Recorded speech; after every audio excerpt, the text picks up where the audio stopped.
Glavni namen mobilnega kemijskega laboratorija je detekcija, vzorčenje in pa identifikacija bojnih strupov, toksinov in pa toksičnih industrijskih kemikalij v skladu z NATO-vimi standardi.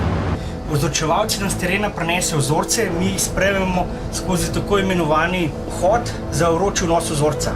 V delovnem prostoru oziroma digestoriju potekajo različni fizikalno-kemijski postopki, predvsem gre pa za ekstrakcijo različnih okoljskih vzorcev s kemijskim topilom metilenkloridom.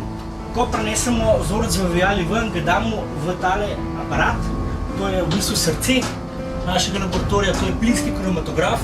Plinski kromatograf loči večkomponentni vzorec na individualne komponente in jih pošlje v masno-selektivni detektor, kjer se pod visoko napetostjo razbijajo na specifične fragmente, ki so po v bistvu ti fragmenti prstni vtis za določeno spojino. V bistvu iz fragmentov dobimo masni spekter. In dobljeno strukturo spojine pa dobimo tako, da primerjamo dobljeni masni spekter spektri iz knjižice masnih spektrov OCAD se imenuje, ki pa smo dobili od Organizacije za prepoved kemičnega orožja s sedežem v Haagu.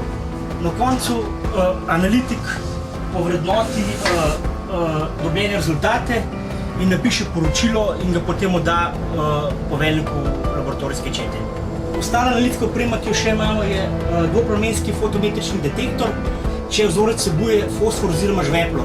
Če vsebuje fosfor, potem je dosti velika verjetnost, da imamo živčni bojni strup, če pa vsebuje žveplo, je pa velika verjetnost, da imamo žveplovi perit. Poleg teh identifikacij kemijskih bojnih strupov in pa toksinov mi lahko tudi izvajamo identifikacijo eksplozivov in pa prepovedanih drog. Poleg tega tudi izvajamo dezinfekcijo avtocistern, rezervoarjev vodnih in pa vodovodne napeljave v objektih Slovenske vojske.